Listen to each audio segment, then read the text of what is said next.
IPS रेखा सिंह अपने भाई की बुलेट बाइक पर बैठकर अपनी दोस्त की शादी में जा रही थी।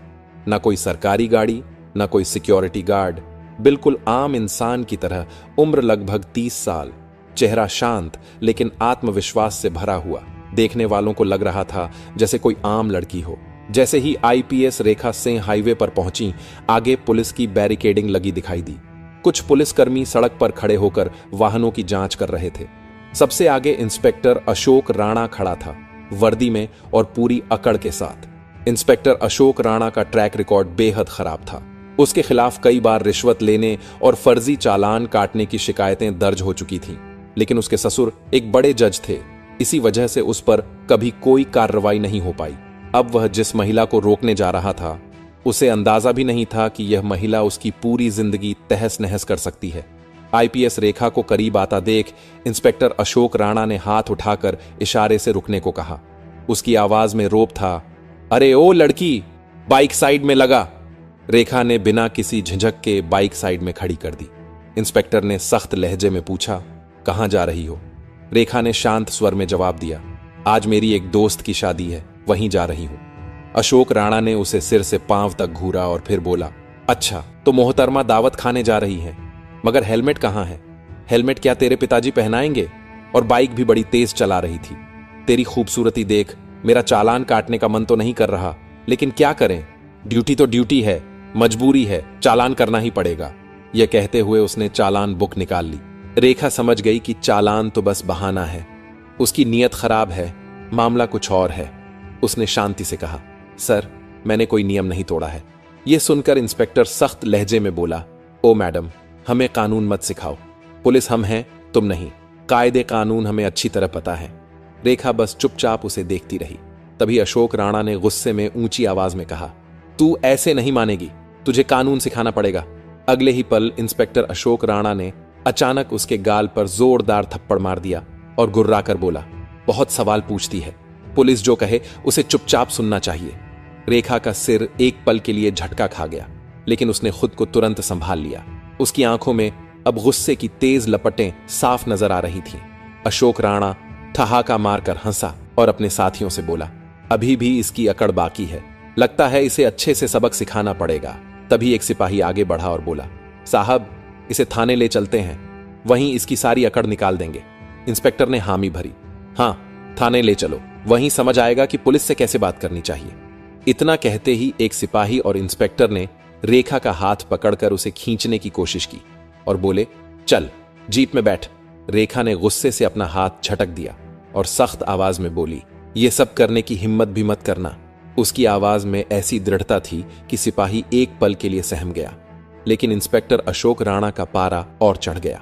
उसने सिपाहियों को आदेश दिया, इसका घमंड तोड़ो।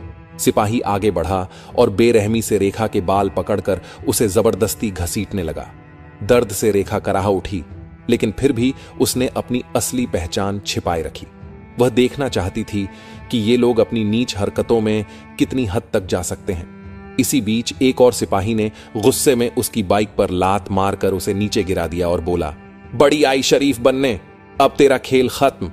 रेखा अब पूरी तरह समझ चुकी थी कि ये लोग पुलिस की वर्दी में छिपे हुए गुंडे हैं। इंस्पेक्टर की आंखों में गुस्से की आग थी। वह गुस्से में बोला, बहुत देखी हैं तेरी जैसी पापा की परियां, दिन में 50 आते हैं तेरे जैसे। तू पुलिस से भिड़ेगी, अभी तेरी औकात दिखाता हूं। उसने अपने सिपाहियों को आदेश दिया, चलो रे, ले चलो इसे थाने, वहीं इसकी सारी नेतागिरी निकालेंगे। आईपीएस रेखा सिंह अब भी चुप थीं। उन्होंने अब तक अपनी पहचान उजागर करने का कोई इरादा नहीं किया था। वह देखना चाहती थीं कि प्रशासन किस हद तक गिर चुका है और ये लोग अत्याचार में कितनी दूर जा सकते हैं। इंस्पेक्टर अशोक राणा अब झुंझला चुका था। उसके सामने एक लड़की खड़ी थी जिसने थप्पड़ खाए, बाल खिंचवाए, हाथ पकड़कर घसीटी गई, लेकिन फिर भी उसने एक शब्द तक नहीं कहा। उसकी यह चुप्पी इंस्पेक्टर के अहंकार को और भड़का रही थी। उसने गुस्से से सिपाहियों को घूरते हुए आदेश दिया, ले चलो इसे थाने, वहीं देखेंगे इसका क्या करना है। 2 सिपाहियों ने रेखा के दोनों हाथ पकड़ लिए और जबरदस्ती घसीटने लगे। तभी रेखा ने पहली बार जोर से कहा, छोड़ो मुझे। इंस्पेक्टर हंस पड़ा और बोला, ओहो, अब जुबान खुली है तेरी, चल थाने में देखेंगे कितना बोलती है। थाने पहुंचते ही इंस्पेक्टर अशोक राणा ने जोर से चिल्लाकर कहा, अरे कोई चाय पानी और समोसे लाओ, आज एक स्पेशल केस आया है। रेखा अब भी शांत खड़ी थी। वह गौर से देख रही थी कि आम जनता के साथ पुलिस किस तरह का व्यवहार करती है। कुछ देर बाद इंस्पेक्टर ने अपने जूनियर को पास बुलाया और धीरे से कहा, सुन, किसी तरह इस पर कोई फर्जी केस बनाकर डाल दे। सिपाही चौंक कर बोला, क्या केस साहब? अशोक राणा ने कहा, कोई भी, चोरी, लूट, डकैती, जो भी ठीक लगे, बस इसे अंदर डालना है, इसकी अक्ल ठिकाने लगानी है, सारी नेतागिरी निकालनी है। रेखा यह सब सुन रही थी, लेकिन अब भी उन्होंने कोई प्रतिक्रिया नहीं दी। वह चुपचाप सब सह रही थी, मानो सही समय का इंतजार कर रही हो। इंस्पेक्टर अशोक राणा अपनी टेबल पर बैठा कलम घुमाते हुए बोला, अपना नाम बता और घर का पता बता। रेखा चुप रही। इंस्पेक्टर ने फिर से पूछा, बहरी है क्या, सुनाई नहीं देता? नाम बता अपना। रेखा अब भी शांत रही। गुस्से में इंस्पेक्टर ने मेज पर जोर से हाथ मारा और चिल्लाया, नाम बता वरना अंजाम बुरा होगा। कुछ पल की खामोशी के बाद रेखा ने धीमे स्वर में कहा, रेखा। इंस्पेक्टर ठहाका मारकर हंसा, बहुत चालाक है तू, लेकिन यहां ज्यादा होशियारी मत दिखाना वरना भारी पड़ेगा। इंस्पेक्टर ने एक सिपाही को इशारा किया और सिपाहियों ने जबरन रेखा को लॉकअप में डाल दिया। लॉकअप गंदा और बदबूदार था। भीतर पहले से ही एक महिला बैठी थी। रेखा ने उससे पूछा, तुम्हें किस जुर्म में डाला है? महिला बोली, मुझे झूठे केस में फंसाया गया है। मैं बाजार में सब्जी बेचती थी।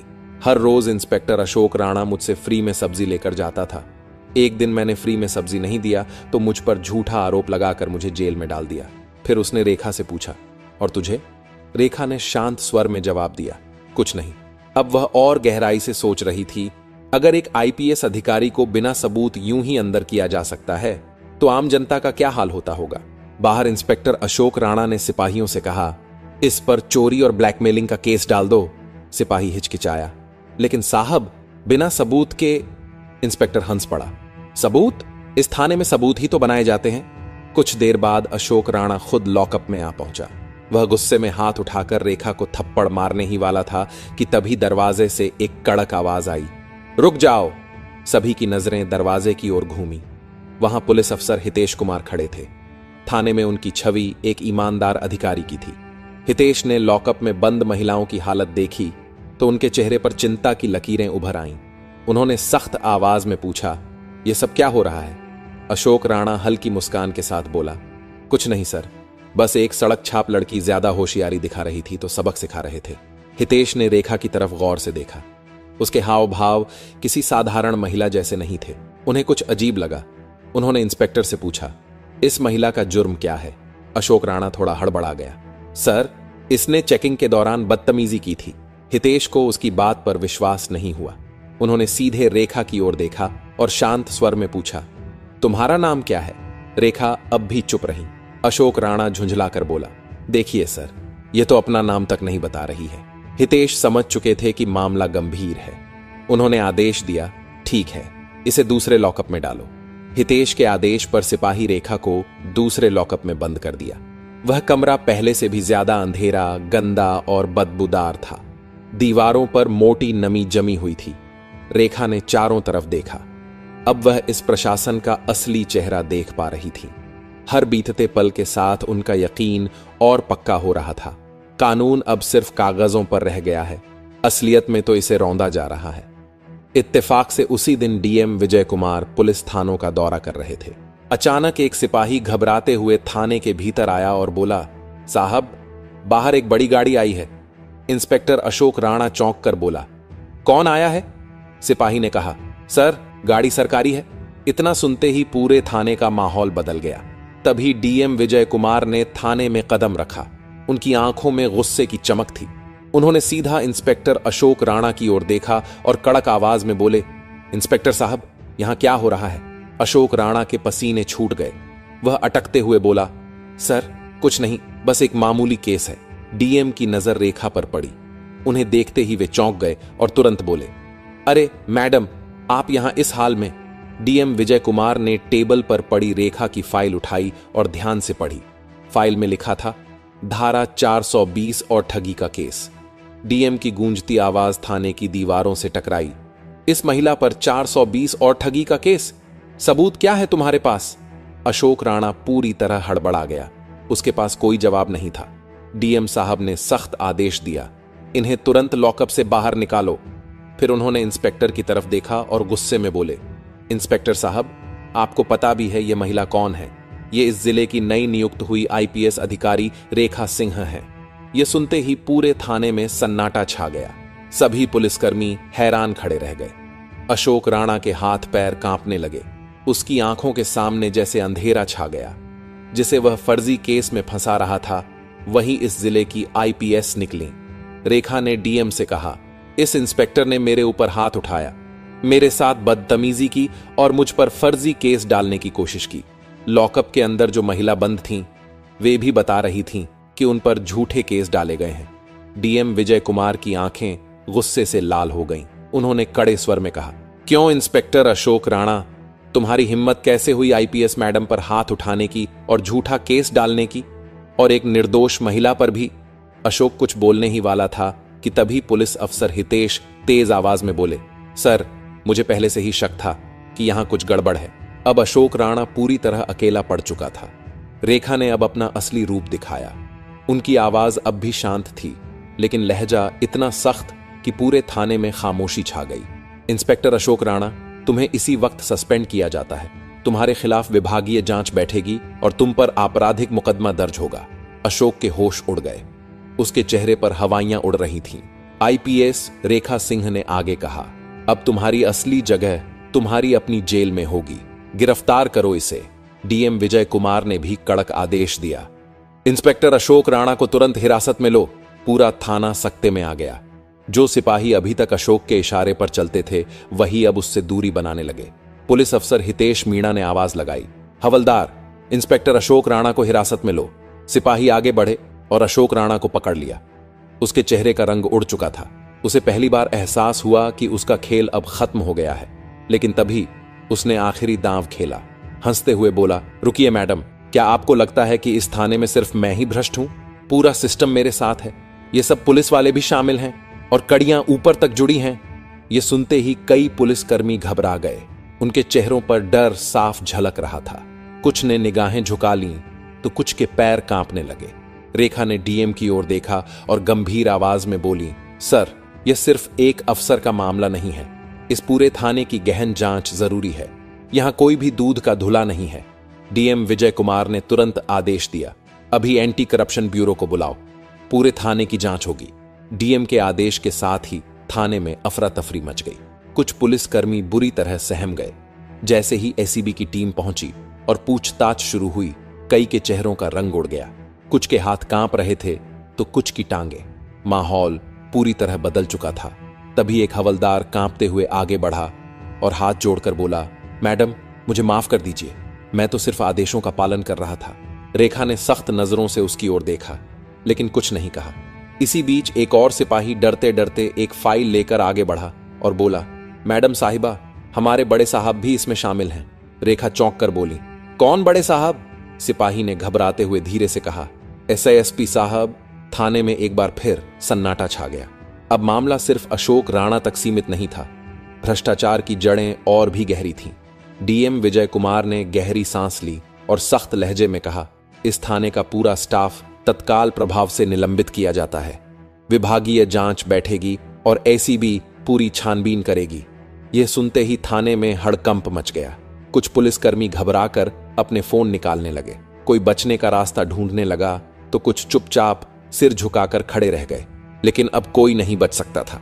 आईपीएस रेखा सिंह ने दृढ़ स्वर में डीएम साहब से कहा, अब हमें एसएसपी साहब से भी पूछताछ। डीएम विजय कुमार ने तुरंत आदेश दिया, एएसएसपी को अभी बुलाया जाए। पत्रकारों को जैसे ही खबर मिली कि पूरा थाना सस्पेंड हो गया है, वे तुरंत ब्रेकिंग न्यूज देने लगे। अब मामला पूरे जिले में फैल चुका था। थोड़ी देर बाद एसएसपी साहब भी थाने में पहुंच गए। उन्होंने चारों तरफ देखा और तेज आवाज में कहा, यह क्या नाटक चल रहा है? लेकिन आईपीएस रेखा सिंह शांत खड़ी थीं। उन्होंने सीधी नजर एसएसपी की आंखों में डालते हुए ठंडी लेकिन दृढ़ आवाज में कहा, क्या आपको लगता है कि आप बच जाएंगे? फिर उन्होंने फाइल एसएसपी के हाथों में थमा दी और कहा, यह देखिए, आपके सारे काले कारनामों के सबूत। फाइल में घोटाले, फर्जी केस और वसूली के पुख्ता सबूत दर्ज थे। एसएसपी के चेहरे का रंग उड़ गया, माथे से पसीने की बूंदें टपकने लगीं। डीएम विजय कुमार ने अब देर नहीं की। उन्होंने सख्त आदेश दिया, एसएसपी को तुरंत गिरफ्तार करो। उनके खिलाफ विभागीय जांच के साथ साथ आपराधिक मुकदमा दर्ज होगा। इतने बड़े अधिकारी की गिरफ्तारी का आदेश सुनकर पूरा पुलिस महकमा हिल गया। यह पहली बार था जब किसी ने इतनी ऊंची कुर्सी पर बैठे अधिकारी को खुलेआम बेनकाब किया था। जैसे ही एसएसपी की गिरफ्तारी हुई, मामला राज्य स्तर तक पहुंच गया। सीएम ने तत्काल आदेश दिया, जिले के सभी भ्रष्ट अधिकारियों की सूची बनाई जाए और उन्हें गिरफ्तार किया जाए। इस आदेश के बाद 40 से ज्यादा पुलिस अधिकारी, 20 दरोगा और कई बड़े राजनेता गिरफ्तार कर लिए गए। आईपीएस रेखा सिंह की ईमानदारी और साहस ने पूरे सिस्टम को हिला दिया। अब जिले में एक नई प्रशासनिक टीम नियुक्त हुई और भ्रष्टाचार पर सख्ती से निगरानी रखी जाने लगी। रेखा सिंह ने अपना कर्तव्य पूरा किया। उन्होंने साबित कर दिया कि अगर इरादे मजबूत हो तो ईमानदारी से पूरा सिस्टम बदला जा सकता है।